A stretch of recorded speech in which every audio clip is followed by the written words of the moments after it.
Então, a proposta de hoje é falarmos sobre a verdade vos libertará. Porque tem no Evangelho de João, capítulo 8, versículo 31 a 32, a seguinte informação.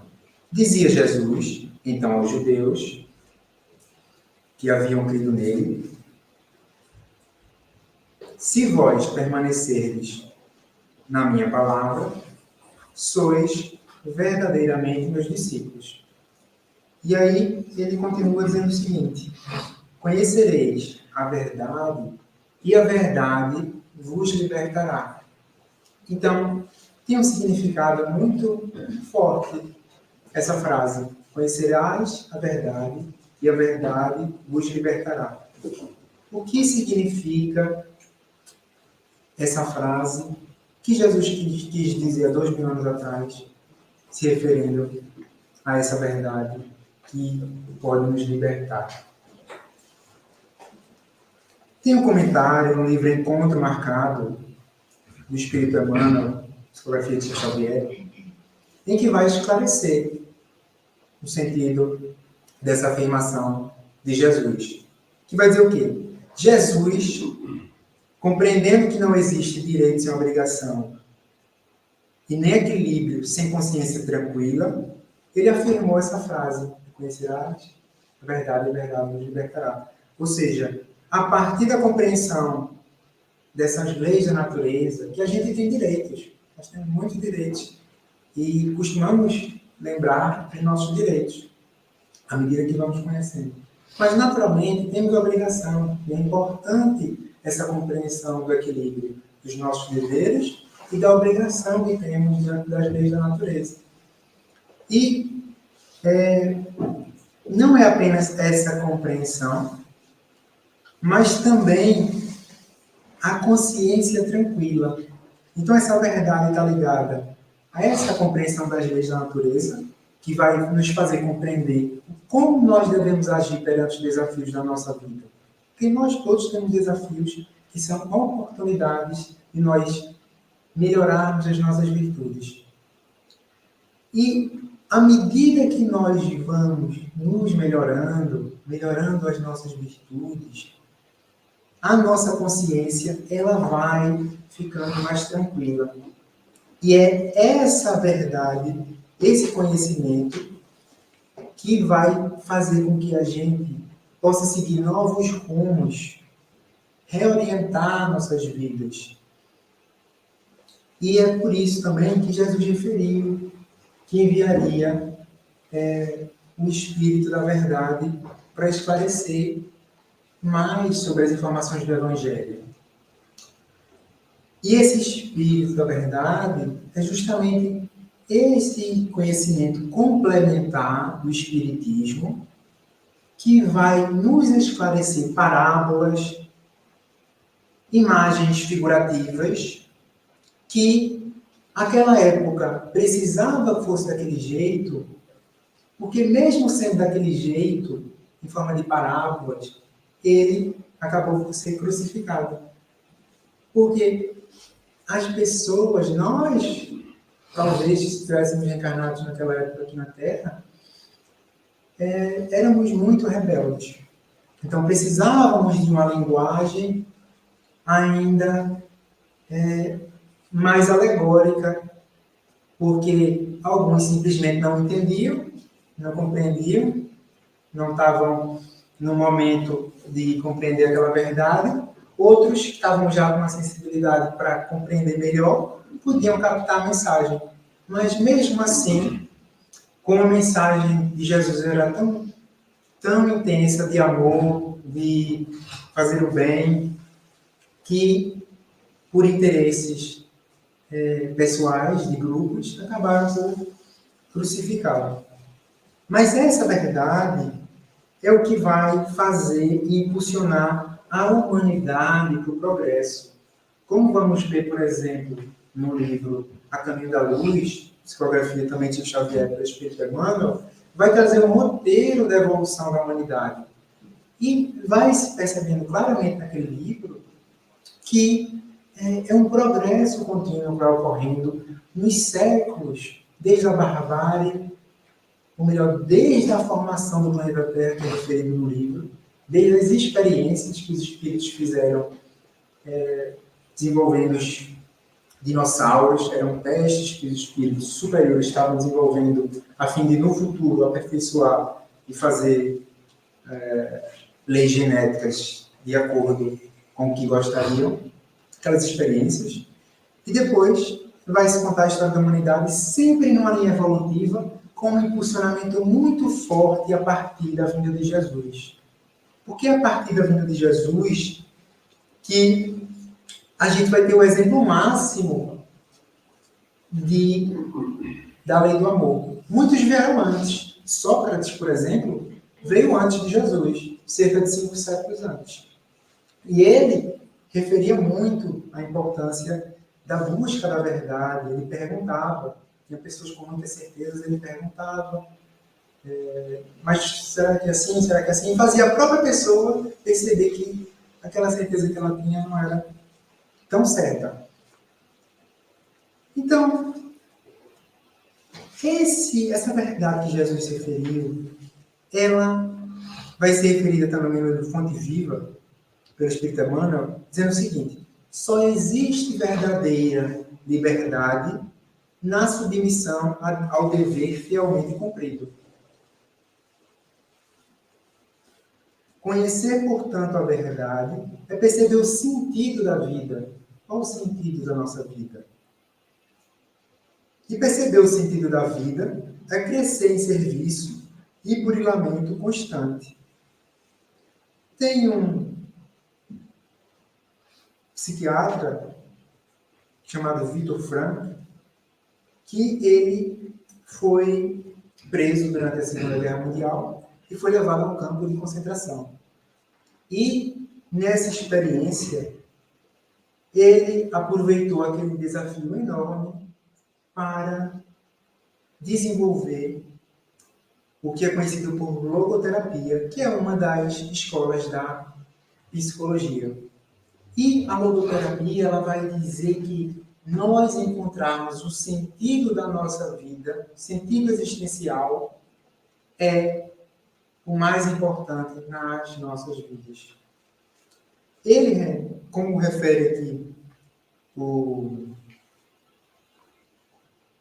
Espírito Joana de Ângeles, no livro Amor, Imbatível Amor, sobre Felipe Paulo Pereira Franco, que vai referir esse psiquiatra, que ele referiu o seguinte, o Viktor Frankl: que meta poderia alguém acalentar, alimentar em um campo de concentração? De trabalhos forçados e de extermínio sistemático. Para superar a depressão e encontrar objetivo para lutar, para viver.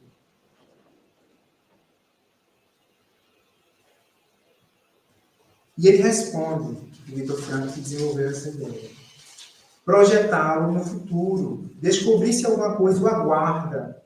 Quando sair do campo, um filho, uma esposa, um sentimento de arte, de cultura, algum projeto interrompido.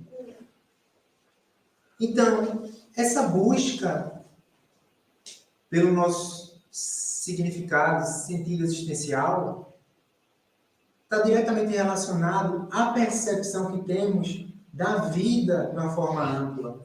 E é justamente o que Jesus veio nos trazer, referindo diversas vezes à importância do reino de Deus.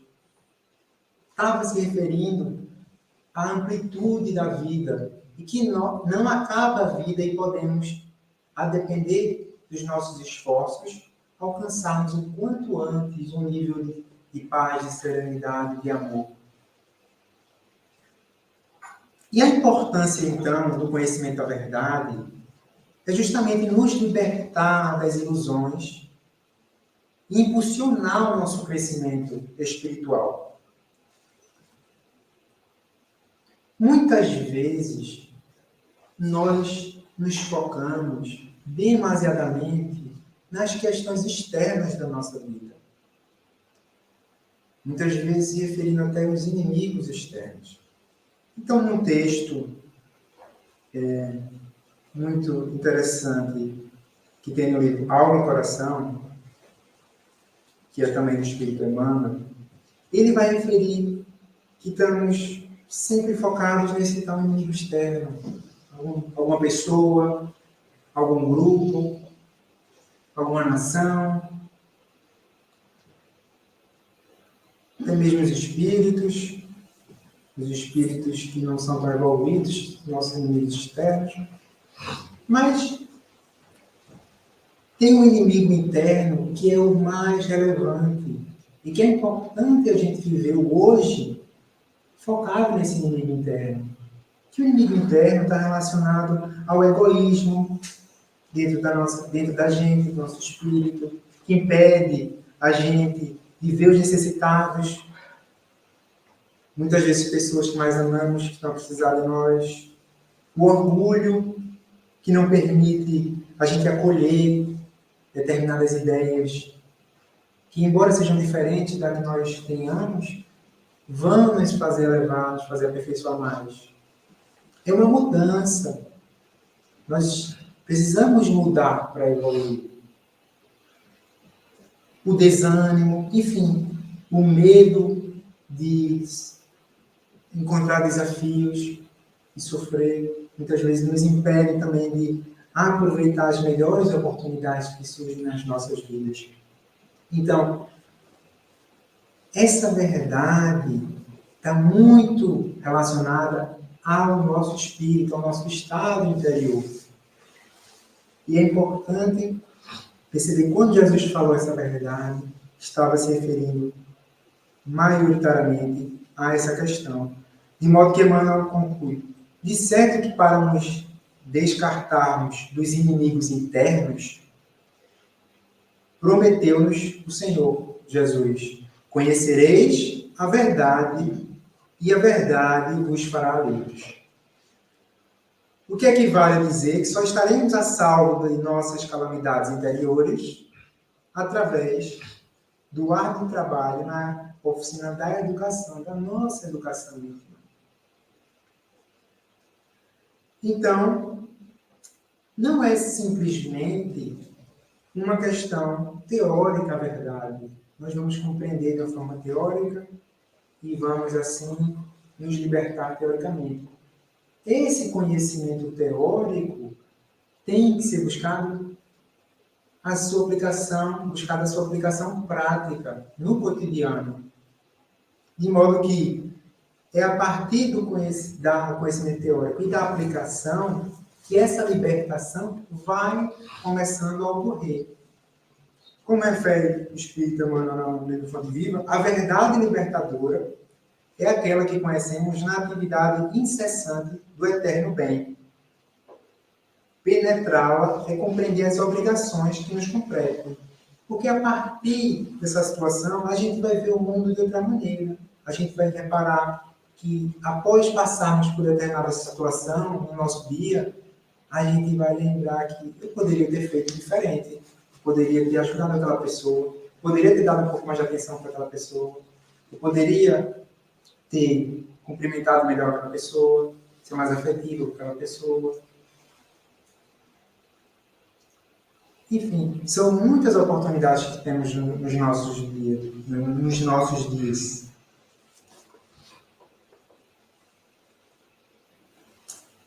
Nessa percepção muito voltada para o exterior, é interessante lembrar de uma história que é contada no livro Luz Acima, de psicografia de Humberto Campos, Espírito Humberto Campos, através de Chico Xavier também, e que vai contar a história do discípulo Tomé. Era um dos discípulos de Jesus. E Tomé, ele acabava se impressionando quando Jesus falava na chegada do reino de Deus. Porque ele tomava isso como uma ideia política. E ia ser uma operação política. E mesmo de um modo revolucionário, até mesmo sanguinolento. Ter que matar outras pessoas para trazer esse reino de Deus. E aí, ele se empolgava com essas ideias. Mesmo Jesus sempre falando na lei do amor e tudo mais, nós, naquela época, tínhamos dificuldade de compreender aqueles ensinamentos de Jesus. E Tomé exemplifica isso. Então, Tomé, nessa história contada no capítulo 46, a Revolução Cristã, vai perguntar a Jesus sobre quais são os planos dessa revolução. E aí, Jesus diz que no dia seguinte ia explicar melhor para ele. E aí, Tomé vai, muito antes de amanhecer, para encontrar Jesus na casa de Simão Pedro. E quando chega lá, surpresa, Jesus já está esperando ele. E nisso eles saem. Tomé naturalmente na expectativa de uma oportunidade para que Jesus contasse para ele qual seria esse plano revolucionário. E aí, eles saem e se deparam com uma pessoa necessitada. E aí Jesus vai e ajuda essa pessoa. Passa por outra que vai até Jesus, que está com uma doença. E Jesus para e auxilia. Tomé auxiliando junto com Jesus. E a outra pessoa que vai pedir auxílio à filha que está doente. Em casa, Jesus vai até a casa da pessoa, ajuda. E nisso passou a manhã, passou a tarde ajudando as pessoas. Porque Jesus tinha se referido que ia ao monte. E lá no monte ia explicar a Tomé qual seria esse plano revolucionário. Mas isso não estava a chegar ao monte. Porque isso umas 50 pessoas, mais ou menos, está referido no texto, foram auxiliadas. E no final do dia seguiram rumo ao monte, chegaram lá em cima, Tomé já com os pés sangrentos, dando graças a Deus, como é refere no texto, por ter chegado lá em cima. E aí pergunta a Jesus, então Jesus, qual é o plano revolucionário?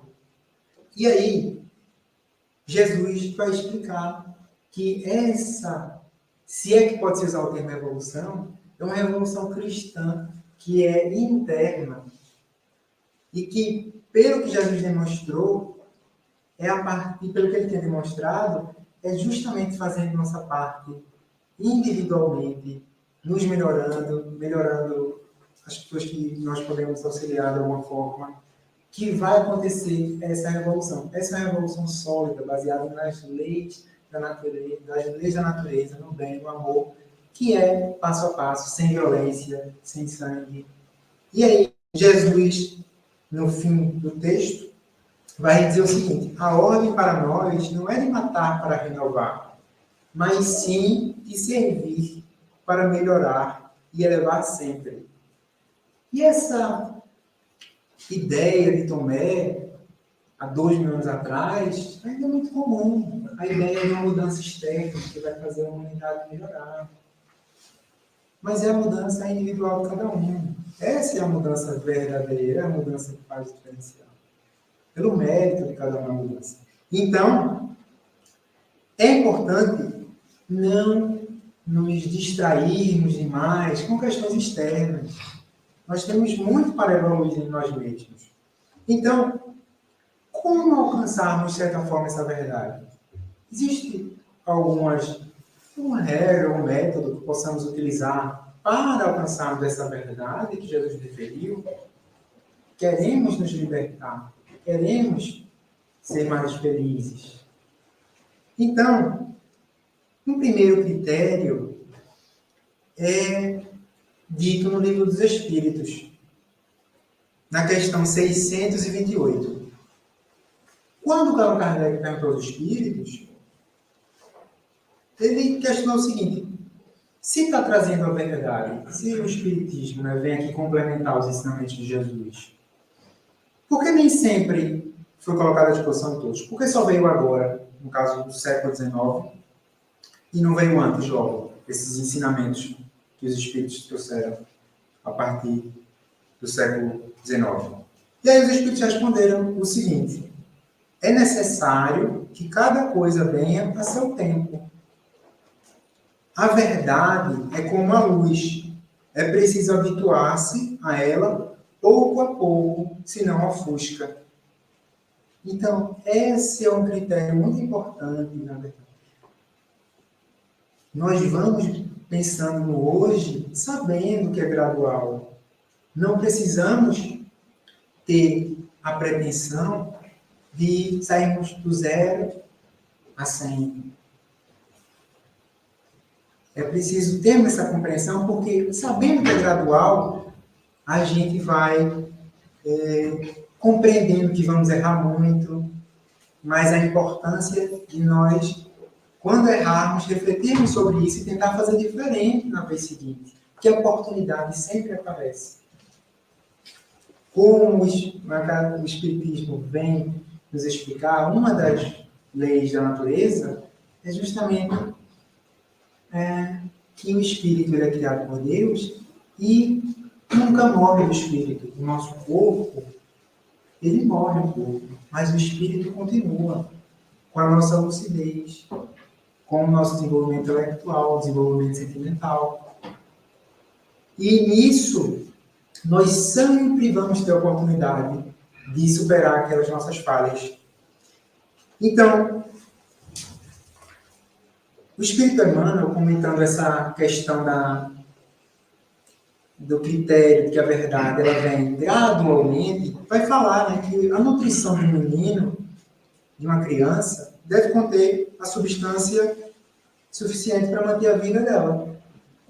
Mas não pode ser igual à nutrição de um adulto. Vai ser adequado. Assim é o corpo físico. Nas leis da natureza, a gente aprende muito sobre as leis espirituais, por meio da analogia. Então, a nossa mente também, ela vai ter uma capacidade de absorver essa verdade gradualmente. E daí o desafio do diálogo, da conversa, sabermos absorver de acordo com a nossa capacidade. Muitas vezes queremos dar saltos, chegar a conclusões sem nós termos buscado o estudo gradual e disciplinado. E muitas vezes queremos impor determinadas verdades sem ter a compreensão da capacidade daquela pessoa de absorver aquilo.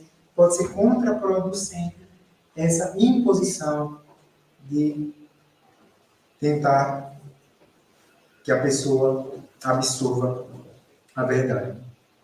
Então, a despreocupação nesse assunto, né, pode levar a criança ao aniquilamento, se não adaptar a alimentação dela.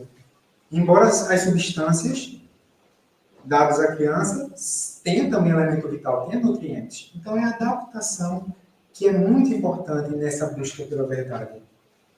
Outro critério muito importante na busca da verdade é que a verdade ela está regida pela lei máxima do universo, como está no Livro dos Espíritos. Entre as 10 leis, tem a lei do amor. A lei do amor, ela é a mais importante e vai estar em todas as leis do universo. De modo que a verdade, quando queremos buscar, refletir sobre algo, sobre nós mesmos, acerca da verdade, é importante termos em mente, como diz o Espírito Meimei, no livro Evangelho em Casa, que a verdade sem o amor para o próximo é como luz cega ou braseiro que requeima.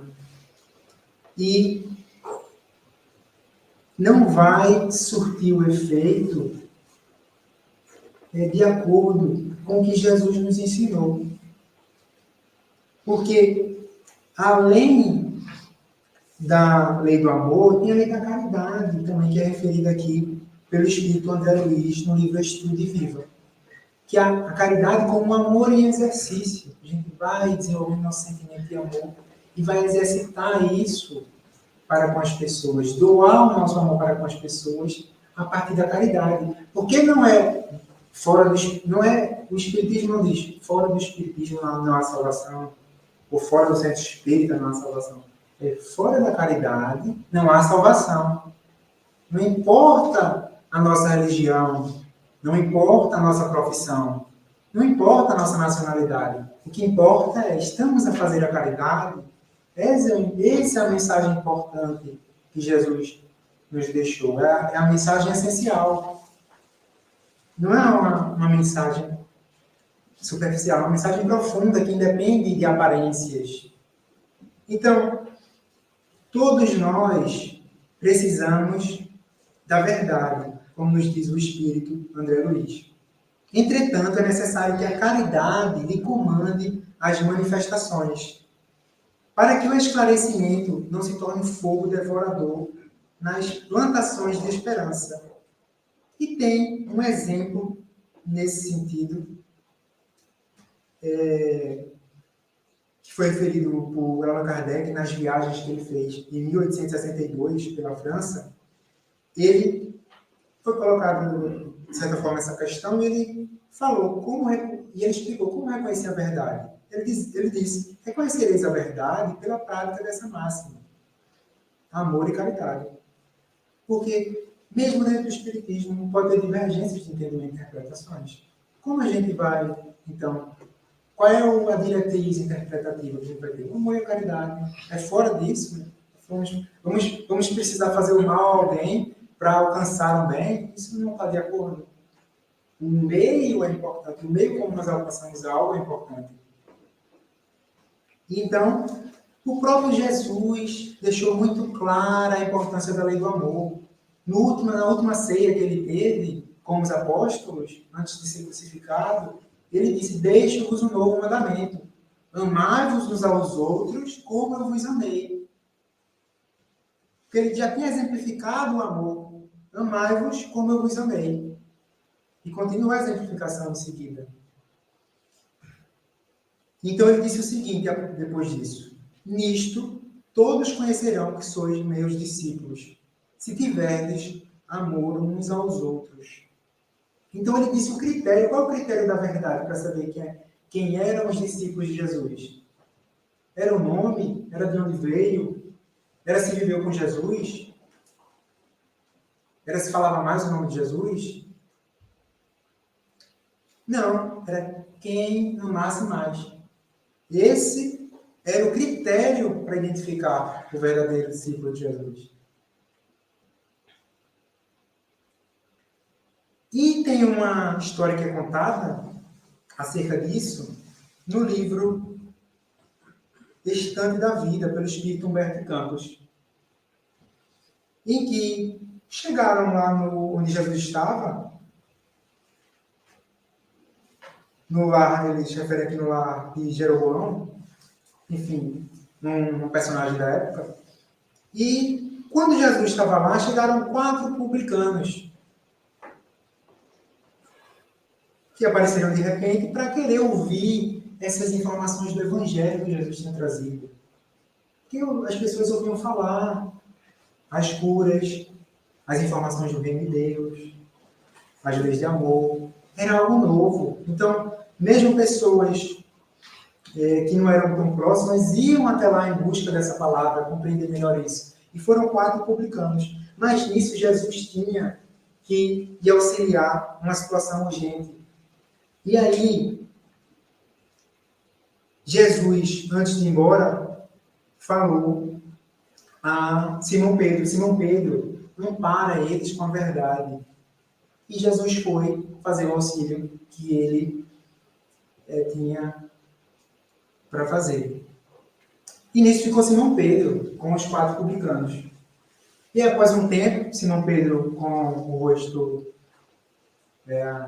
fechado, cara fechada, olhando para os 4 publicanos não muito amigavelmente, cerrou o pulso e bateu na mesa. E disse que conhecia eles e começou a apontar os equívocos de cada um dos 4 publicanos. Que um tinha feito isso, e que não merecia nada, e que o outro tinha feito aquilo, e que também não merecia nada. E foi assim com todos, julgando todos, criticando todos, e não deu nenhuma mensagem do Evangelho que Jesus tanto ensinava para os 4. Mas aí Jesus retornou e percebeu o que estava acontecendo. E perguntou a Pedro, Pedro, o que fizeste? E aí, Pedro respondeu: Senhor, tu disseste que eu deveria amparar estes homens com a verdade. Aí Jesus respondeu: sim, eu falei amparar. Nunca te recomendaria aniquilar alguém com ela. Então a verdade, ela tem um fim maior, que é auxiliar, porque ela está regida pela lei do amor. Não é a verdade que destrói, não é a letra que mata, mas é a verdade que estimula a pessoa ao progresso. E essa verdade que nós devemos buscar no nosso dia a dia para a nossa própria evolução. Assim como é a verdade que devemos partilhar com aquelas pessoas que estão nos nossos convívios, nas nossas atividades diárias. É a verdade que ampara. Então, com isso, lembramos também a pergunta que foi feita por Allan Kardec na questão 919 do Livro dos Espíritos, que foi a seguinte: qual o meio prático mais eficaz que tem o homem de se melhorar nesta vida e de resistir ao arrastamento do mal? Foi uma pergunta muito interessante, porque ele perguntou qual o meio prático, não teórico, prático, e mais eficaz. Não só o meio prático, mas eu quero o mais eficaz. Eu quero o melhor de todos. Que tem o homem de se melhorar nesta vida e de resistir ao arrastamento do mal. Será que é alguma verdade exterior? Será que é conhecer alguma verdade sobre uma pessoa, um grupo, uma nação? Os espíritos responderam: um sábio da antiguidade vos disse: conhece-te a ti mesmo. E, após Kardec perguntar: mas como fazer isso? O Espírito Santo Agostinho deu a resposta referindo ao que ele fez na reencarnação dele. Todos os dias, antes de dormir, refletia sobre o dia dele, o hoje. Será que no hoje nós fizemos aquilo que poderíamos fazer? Certamente não, porque não somos espíritos perfeitos.